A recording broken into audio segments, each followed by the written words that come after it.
즐거운 라디오 5월 22일 오늘의 방송 시작해 보겠습니다. 미국과 중국의 갈등이 날이 갈수록 격화되고 있습니다. 트럼프 대통령은 연일 중국에 대한 발언 수위를 높이면서 중국을 맹비난하고 있는데요. 중국의 어떤 또라이가 많은 사람들을 감염시키고 사망에 이르게 한 이번 바이러스와 관련해 전 세계 사람들에게 모두 책임이 있다는 식의 이야기를 했다. 중국은 무능한 국가다. 미 폼페이오 국무장관 역시 중국은 공산주의 정권에 의해 통치되어 왔다 라고 공개적으로 공산주의라는 단어를 입에 담기도 했고, 중국이 투명한 국가를 보여주기를 진정으로 원하면 시진핑 주석이 직접 기자들 앞에서 기자회견을 열어서 어떠한 내용이든 관계없이 질문을 받아야만 한다. 하지만 그렇게 하지 못한다. 이렇게 중국에 대해 원색적으로 비난을 하고 있으며 시일이 갈수록 그 발언의 수위가 높아지고 있는 상태입니다. 화웨이에 대한 추가 제재를 단행한 것을 시작으로 이번에 미 상원에서 중국을 겨냥한 새로운 법안을 만장일치로 통과시키면서 이목을 집중시키고 있는데요. 해당 내용은 미국의 규제와 감사 기준을 지키지 않는 외국 기업들의 상장을 폐지시키는 내용을 담고 있으며 해외 기업 책임법이라고 명명이 되었습니다. 또한 미국 증시에 상장이 되었었던 외국 기업들은 해당 국가의 정부의 통제를 받지 않는다는 점을 입증하는 것을 의무화시켰고, 상장 기업들의 회계 법인 내용을 3년 연속 조사할 수 없을 때에는 완전히 증시에서 거래를 막아버리겠다는 내용을 담고 있습니다. 대부분 중국 기업들을 타겟으로 한 내용이라는 것을 쉽게 짐작할 수가 있죠. 현재 미국 증시에 상장되어 있는 중국의 바이두, 알리바바와 같은 기업들이 1차적인 타겟이 될 것이고, 이후에 많은 중국 기업들의 미국 증시 진입도 봉쇄할 예정으로 보입니다. 이러한 조치로 인해서 중국 기업들은 실제로 꽤나 많은 피해를 볼 것으로 예상이 되고 있는데요. 이 S&P에 따르면 지난 1997년 이후로 중국 기업들은 미국에서 기업 공개를 통해 대략 81조 원에 해당하는 자금을 조달해 왔었습니다. 이 기업 공개는 Initial Public Offering이라고 하는데, 이 외부 투자자가 공개적으로 주식을 매입할 수 있도록 기업이 자사의 주식과 경영 내역 등을 시장에 공개하는 것입니다. 이 IPO를 하는 기업 입장에서는 대규모의 자금 조달이 가능해지는 것이고, 기업의 일부 정보와 자료들을 공시하므로 홍보 효과도 동시에 얻을 수가 있는 것이죠. 지난해 미국의 전체 IPO 중 20%가량을 중국 기업들이 가져갔다고 합니다. 미국의 이러한 결정은 중국 기업들의 미국 증시 상장을 막는, 아예 진입을 막아버리는 이 강도 높은 봉쇄 정책이라고 볼 수가 있겠습니다. 또한 미국은 대만에 대한 지원도 강화하고 있는데요. 1억 8천만 달러 규모의 어뢰와 예비 부품의 판매를 승인했다고 합니다. 중국이 껄끄러워하는 홍콩, 대만, 이 남중국해 등의 문제도 거침없이 거론하면서 이 전방위로 중국에 대한 포위망을 넓혀가고 있는데요. 이러한 미국의 스탠스에 대해 중국도 크게 반발을 하고 있습니다. 자오 중국 외교부 대변인은 대만에 대한 무기 판매를 놓고 미국이 대만에 무기를 판매한 것에 대해 단호히 반대한다며 미국의 엄정 교섭을 제시했다고 밝혔고, 폼페이오 장관이 언급했던 중국의 정치 사상을 비판한 것 역시 그의 거짓말에 불과하다. 국제적으로 이미 실패로 끝난 내용이라고 그 입장을 밝혔습니다. 또한 이번 바이러스 사태의 책임, 특히 미국과 유럽, 이 서방 국가들에서 그 피해가 막심했는데요.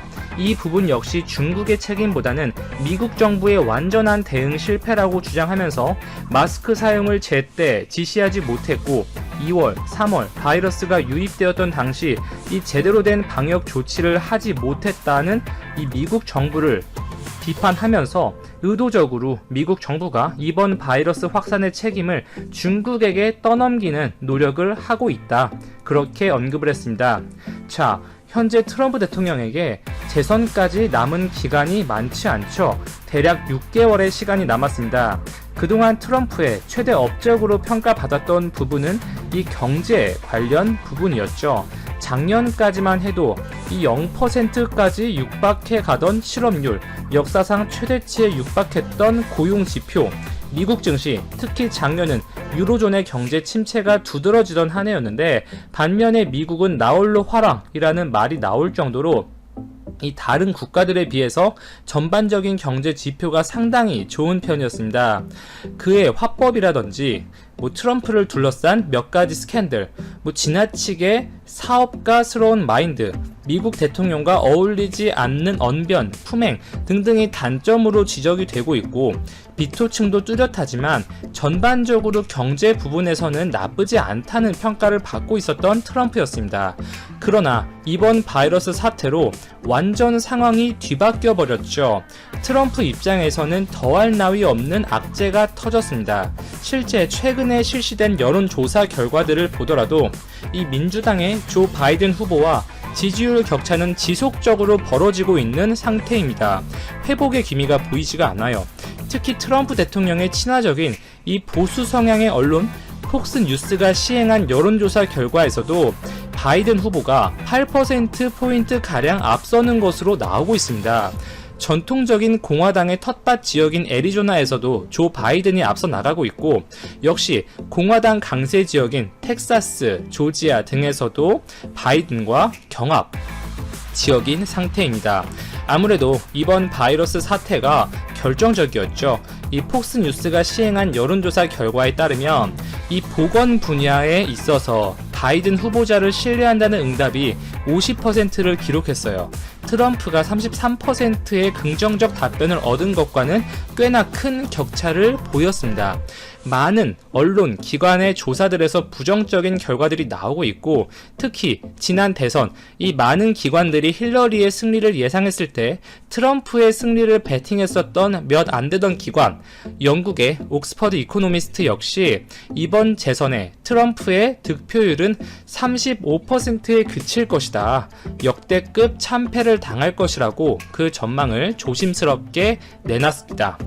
2분기가 넘어서 이 본격적으로 실물 경제에 미쳤던 파장들이 확인이 될 텐데 이 결국 정치 공학적으로 보더라도 트럼프는 중국을 때릴 수밖에 없는 상황이라는 것입니다. 당연히 중국이 큰 문제가 맞아요. 이번 사태의 발원지는 중국이라는 것이 누가 보더라도 확실한데 이 전 세계 곳곳에서 바이러스가 비슷한 타이밍에 동시다발적으로 출현했다는 말도 안 되는 주장을 중국이 하고 있어요. 자국에서 시작한 것이 아니라고 이 발뺌 시전하고 있는 거죠. 중국에서 홍콩 문제 등 여러 현안으로 미중이 신냉전이라 불릴 만큼 살벌한 대립을 이어가고 있는 상황에서 알려진 갑작스러운 방한 일정이어서 그 배경에 관심이 쏠린다. 청와대와 외교부는 13일 양정치국원의 갑작스러운 방한 사실을 묻는 질문에 철저히 침묵을 지켰다. 김인철 외교부 대변인은 정례 브리핑에서 양정치국원의 방한 일정과 의제를 묻는 기자들의 질문에 확인드릴 내용이 없다는 말만 되풀이했다. 하지만 관련 질문에 사실이 아니다라고 명확히 선을 긋지 않아 아직 일정이 확정되지 않았을 뿐이라면 다음 주께 한국을 찾을 가능성이 크다는 사실을 사실상 인정했다. 양정치국원이 이번 방한에서 논의할 의제도 아직 정확히 조율되지 않은 것으로 전해졌다.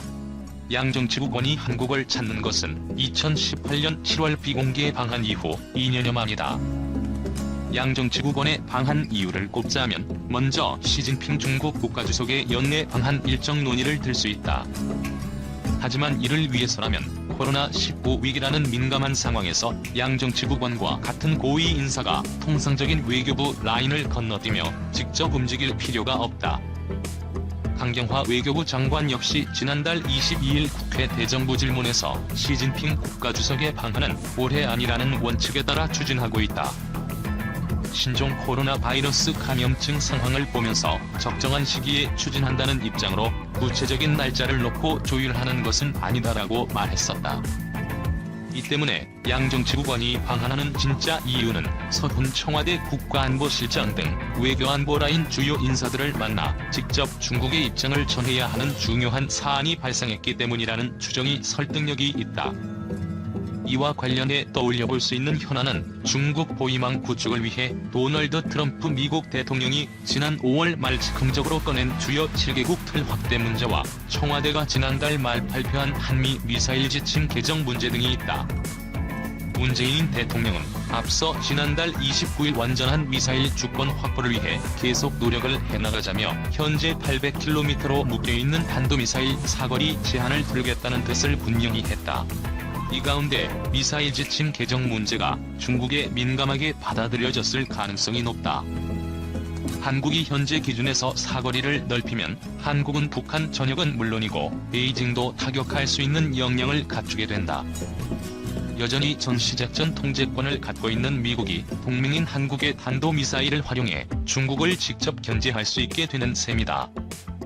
지난 22일 부산에서 서훈 국가안보실장이 양재츠 중국 공산당 중앙정치국 위원과 회담했는데 회담 내용에 대해 상세하게 알려진 바가 없다. 회담 후 양측의 발표와 중국 언론 보도로서 회담 내용을 미루어 짐작해보고 한중 관계의 현주소를 살펴보고자 한다. 우선 시진핑 주석의 방한에 대해 청와대 브리핑에 따르면 양측은 코로나19 상황이 안정돼 여건이 갖춰지는 대로 시진핑 주석의 방한을 조기에 성사시키기로 합의했다고 한다. 이에 반해 중국 외교부 발표에는 양재츠는 중국은 양국 간 고위 교류를 증대시키기 위해 한국과 함께 노력할 준비가 돼 있다라고 했고, 이에 대해 서 실장은 한국은 중국과의 보다 긴밀한 고위 교류를 기대하고 있다라고 한 것으로 돼 있다. 시진핑 방한 시기에 대한 합의 이야기는 없으며 서 실장이 방한을 강하게 요청한 데 대해 양재츠는 원론적인 답변을 한 것으로 보인다. 12월 한국에서 열리는 한중일 정상회의의 관례에 따라 리커창이 참석 예정이므로 시진핑의 연내 방한은 기대하기 어려울 것이다. 설사 우리 측의 발표대로 합의가 있었다 하더라도 코로나 사태가 언제 끝날지 몰라 방한 시기를 대략 잡기도 어려운데 그런 합의를 과연 합의라고 할 수 있을까? 왜 이 시점에 양재츠가 한국에 온 것인지에 대해 양국 정부의 발표 내용만으로는 파악하기 어렵지만 중국 인민일보의 자매제인 환구시보의 영문판 보도를 보면 어느 정도 짐작이 간다. 글로벌 타임즈의 기사에는 팬데믹 가운데 중한 관계는 다른 나라들에 대해 모델로 작용할 수 있다. 중국은 중국과 관련된 이슈에 대한 한국의 객관적 입장을 평가한다. 한국은 미국의 압력에도 불구하고 홍콩, 신장 및 코로나의 기원에 대해 객관적이고 중국과의 우호를 지키는 쪽을 선택했다 등 내용이 들어있다. 보도 내용이 사실이라면 현 정부의 초기에 사드 배치를 둘러싸고 한중 간 갈등이 발생했을 때 중국 측의 상불 원칙을 천명한 것을 생각나게 하는 대중 저자세라 하겠다. 일각에서는 중국의 구의 전략을 잘 활용해야 한다고 주장하나 19세기 말 조선의 내정에 간섭하고 외교를 좌지우지했던 청나라에 대한 기억이 새롭게 떠오른다. 현 정부의 대중국 정책의 기저에는 한국 경제의 사발이 중국에 달려있다는 의견과 경색된 남북관계의 돌파구를 열기 위해 중국의 도움이 절실하다는 상황인식이 깔려있는 것으로 보인다. 우선 중국 시장에 대한 한국 수출의 의존도가 매우 높은 것이 현실이나 단순히 중국이 이웃에 있는 큰 시장이기 때문에 그렇게 된 것이 아니고 우리가 대중무역 흑자라는 단물에 취해 작초한 것은 아닐까? 미국에 더 이상 중국을 세계의 공장으로 놔두지 않겠다는 전략을 활용해 시간이 걸리더라도 우리의 수출과 해외 투자 대상 지역을 다변화해 중국의 비중을 낮춰 나가면 되는 것 아닐까? 그리고 북한에 대한 중국의 영향력을 과대평가하고 중국이 북한의 정책에 영향을 주기를 막연히 기대하고 있는 것은 아닐까? 북미 정상회담이 2차례 열리는 동안 시진핑은 김정은을 3차례나 초청했고 자신이 평양에 가기도 했는데 이는 중국이 영향력을 행사하려 했다기보다는 중국이 배제된 채 북한이 미국과 깜짝 딜하는 것을 두려워한 결과는 아닐까? 노무현 정부 시절 6차 회담이 진행되던 때 모스크바에 들른 청와대 당국자에게 필자는 우리 정부가 자주 중국에 대해 사의를 표한다고 하는데 립서비스인지 아니면 진정으로 그렇게 생각하는 것인지 물었는데 그 당국자가 대답 없이 멋쩍게 웃기만